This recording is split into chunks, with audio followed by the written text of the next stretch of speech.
Welcome back, brothers and sisters. I am Braden. This is Langley Outdoors, the place where we not only talk about what's going on in the gun world, but also how we're going to fix it together.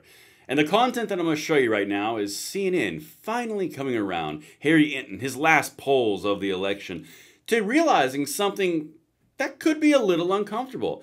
It turns out that there's a 60% chance that one or other of the candidates is going to win by a very large margin. So almost like that whole "it's tied, it's never been closer" thing is a bunch of bullcrap. Yeah, I'm about to show you the entire thing, pair it up with everything else that we've done, and then really have some fun with it. Everything will be linked in the description box below per usual. Of course, make sure you hit that like button, subscribe to the channel, turn the notification bell on if you want to help the channel to grow and spread freedom. It's up to you, and I thank you for all of you who have done so recently. All right, guys, listen, we got to get into this because my man Harry Enton over at CNN, this is comical. This is a 3-minute clip that I'm going to basically show you and intersplice some opinion and some analysis here on some stuff that you and I have been focusing very heavily on. Let me get it going, and then I'll stop you at the right point. You'll probably pick up where we're going to stop to. Look, here's the situation. We've been talking about the 7 battleground states, Arizona 3, Georgia 1 for Trump, less than a point in North Carolina, less than a point in Nevada, and then along your Great Lake battleground states, less than a point lead for Harrison, Pennsylvania, less than a point in Wisconsin, less than a point in Michigan. And if, of course, you put it, this is how tight it is. If you put the polls to the electoral map, Kamala Harris carries these Great Lake battleground states despite losing all of the Sunbelt battleground states. I'm coming at John's side of the screen. You get to 270 electoral votes. That is as tight as it can possibly be, Mr. Berman. And if you look it up historically speaking, and I basically took the poll leaders' electoral votes based upon the polls at the end of each campaign, right now, 270 in 2024. That is the tightest that the polls have ever been projected on the electoral map, even tighter than 2000 when Al Gore was projected to get 281 electoral votes since 1972. The bottom line is, Mr. Berman, it is historically tight at the end of this campaign. All right. I have to say it. I have to say it. You guys know how that one where they say things, but then the ones that they leave out are the most important? So that right there, I'm going somewhere with this. Hank, bear with me. The closest races since 1972. Okay, well, they put 2000 when Al Gore was supposed to win with 281, and they put 2024, which is now at 270. You know which 2 years they left out? Yeah, the most recent ones with Donald Trump in them, like 2016 when it was projected that Hillary Clinton would get over 300 electoral votes, and then 2020 when it was predicted that Biden was going to get over, like, a dramatic amount. I don't remember the exact number. And it was like a hair's breadth, and we can just throw up some air quotes on this. We know what we're talking about. But honest to goodness, 270 in 2000, George W. Bush still beat Al Gore. And also, just a funny little note, look what's the first response right down here. Are you playing with us, Harry? This was 1972. That's when George McGovern won 520 electoral votes to 17. Anyway, unrelated. But I just want to point out what they didn't tell you, and it's just that close. And keep in mind, while we're going through this, guys, the reason that we pay so close attention is the New York Times just came out yesterday. We did a video on it that said they oversampled Democrats 16% of the time. Well, if it's dead heat and dead even, and you're oversampling Democrats 16% of the time, I don't know, guys. Call me crazy. That leans a certain direction for when the poll and the actual votes are actually counted. I'm just saying. Let's continue, though, because, let's have some fun. All right.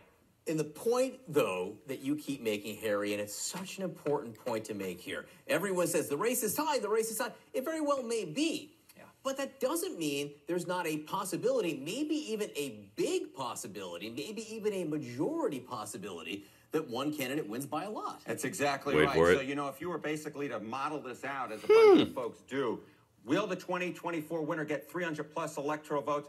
A majority chance of yes, they will get at least 300 electoral votes. A relative blowout in today's day and age. The minority is at 40% no that the winner will get less than 300 electoral votes. How the heck is that possible? Well, essentially, right here. If you look back at swing state polling averages since 1972, the average error in the swing states is 3.4 points. And of course, all of the 7 closest battleground states are within 3 points. So if you get an average error and it all goes in one direction, well then, lo and behold, you will in fact get a blowout in the Electoral College of the winner getting at least 300 electoral votes. All right, so guys, I'm not a prophet, and I will never predict what's going to happen. I will never tell you what's going to happen. We're going to wait and see. I can only tell you what it looks like. I'm looking from the outside inward. When you look at what he just said, keep in mind, they've been telling you for the past 3 months that this is the closest race on record. We've never seen something so close. He opened this up with 270 versus 268, Harris advantage, if the polls are right. Then, a minute and a half later, he says there's an average error since 1972 of 3.4 points. Okay. And then there's a 60% chance that the winner is going to get over 300 electoral college votes based off the fact that there's a 3.4% average point difference since 1962 from the actual polling in swing states.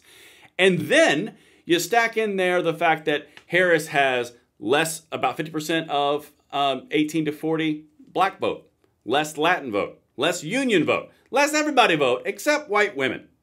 That's literally what it boils down to. Who's going to show up more? Is it going to be the white women or is it going to be everybody else? That is literally what it's going to be. So what you're looking at right now is a 3.4 guaranteed average being going the wrong way. And oh, by the way, all the polls for the last 3 months have been oversampling Democrats. And even New York Times yesterday said they're 16% more likely to poll a Democrat than a Republican because Republicans just don't answer the phones. You got to vote. You got to get your family to vote and your friends to vote because the likelihood of this going in Trump's direction, I'm going to say it's greater than 50%. I'm never going to say 100%. But guys, you have a chance to induce the 5 stages of grief. If you thought the 2016 reaction when he got elected was something, if he gets elected tomorrow, holy crap. Just don't go outside for like 3 days. I mean, just grab the popcorn and grab the internet because I'll be right here covering all of it. That's where we're at right now, guys. Anyway, let's continue. He's got more for us.